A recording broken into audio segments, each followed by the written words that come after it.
One of my favorite things to have is prawn toast. I love it so much. So I'm gonna show you how to make a prawn toast, but with a little bit of green curry through it. So we've got a green curry prawn toast. Really exciting stuff. So I've got some prawns here. Gonna go straight into my food processor. They've been deveined and also shelled and tailed. We've got some egg whites. This will just kind of help bind the prawn mousse together. A little bit of green onion. So we just want the white part of the green onion. I'm just gonna quickly roughly chop that. That's gonna go straight in. We've got some coriander, which is beautiful. We're just gonna use the stems and reserve the leaves for a little bit later for the garnishes. All right, so just the ends of that, just a rough chop. That goes straight in. We're gonna set this aside for a little bit later. We've got some sugar. I've got a little bit of salt. We just like a nice kind of pinch of that. So we've got some sesame oil, which is so typical with a prawn toast. It's just beautiful. It adds that toastiness that you want. I've got a green curry paste. Look, this jar I always have in my pantry. It's just a quick kind of grab and go kind of thing. So if I want to make something like this or just a green curry, I don't have to make the paste myself. It saves me about 20 minutes. So we're just going to use about a tablespoon of this guy.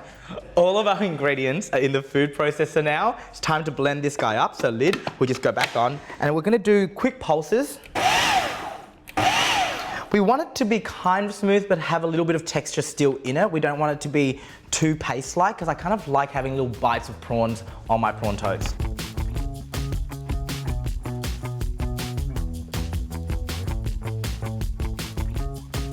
All right, so that's almost there. I'm just gonna scrape the sides down and give it another little bit of a blitz, just to make sure everything's really nicely incorporated. Oh, that smells beautiful. The smell from the actual curry paste itself is really coming through. So you're getting a little bit of lemongrass, a little bit of galangal, and a tiny bit of kaffir lime, which is awesome. I can't wait to eat this.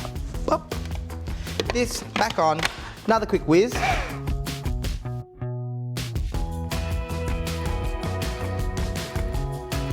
So our mousse is all done now. Let me just grab this guy out to show you what it looks like. So you can see there's still a little bit of texture there. The egg's really binding really well with the prawn meat. So it's giving a little bit of bounce, but there's still chunks of prawn in there, which is exactly what I want.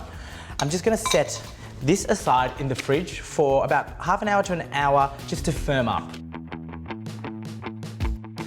So I've got some beautiful sourdough here. Feel free to use white bread at home if you want that more traditional prawn toast kind of feel, but I wanted to do something a little bit special. So some sourdough. We're gonna just grab a nice dollop of the mousse. Now, don't be too stingy with this. I really like it to be filled with prawn. We're gonna spread this out right to the edges. Really beautiful. Make sure that you get prawn on all the bits. I'm so excited about this, as you can tell. I'm actually gonna put a tiny bit more on because I'm a tiny bit greedy. There we go, that's looking like a nice mound of prawn meat. So that's all good to go. We've got some sesame seeds here. I'm just gonna place this prawn side down into the sesame, and that just helps coat all of that beautiful prawn mousse with the sesame seeds. So when it's frying, you get a really kind of lovely toasty nuttiness to the dish.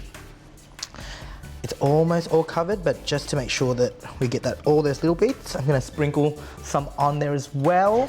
Just gonna give that a nice little push down again to make sure the sesame seeds are definitely into the prawn mousse. So I always like to test my oil with chopsticks. It's something that I do, but basically you put your chopsticks in, and if it bubbles like it is now, then the oil is ready. The prawn toast is going into the oil. I'm just gonna do it prawn side or sesame seed side down. Gently lower that in, and it should start frying. Now this will take about 3 minutes all up, so about a minute to a minute and a half on each side. You just want that really golden toasty sesame, and then the bread to be toasted on the other side as well. So I'm gonna flip the prawn toast now. It's had about a minute and a little bit, so it's looking really golden and beautiful. We're gonna give it the same amount of time on the other side to make sure that the bread is really beautiful and crispy.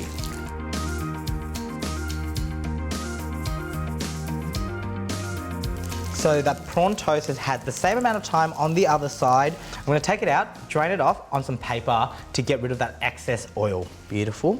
All right, I'm gonna set him aside now and get started on my kind of little bit of a dressing on top. So what I've got here is some Kewpie mayo, which is my favorite. We're gonna do about a cup of that guy.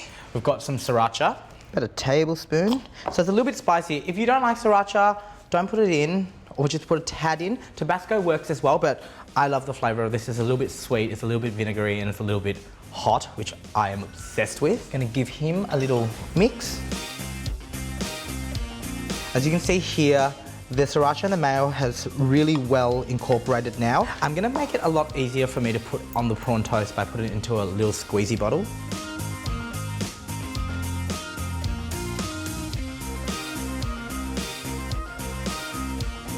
I've got some of these reserved spring onion greens, and the tops of the coriander, that's going to be used as garnish, so I'm just going to chop this guy up. So I want it to be quite beautiful, so I'm just going to go little diagonals, quite chunky still. So that's the spring onion done. The coriander is just a little rough chop, nothing too intense. I'll actually grab some more leaves as well. Just do the same thing again. All right. So that's kind of our garnishes ready. We're gonna grab a plate. The prawn toast, I'm just gonna lay that right there in the middle of the plate. We've got the sriracha mayo that we've just made, really simple.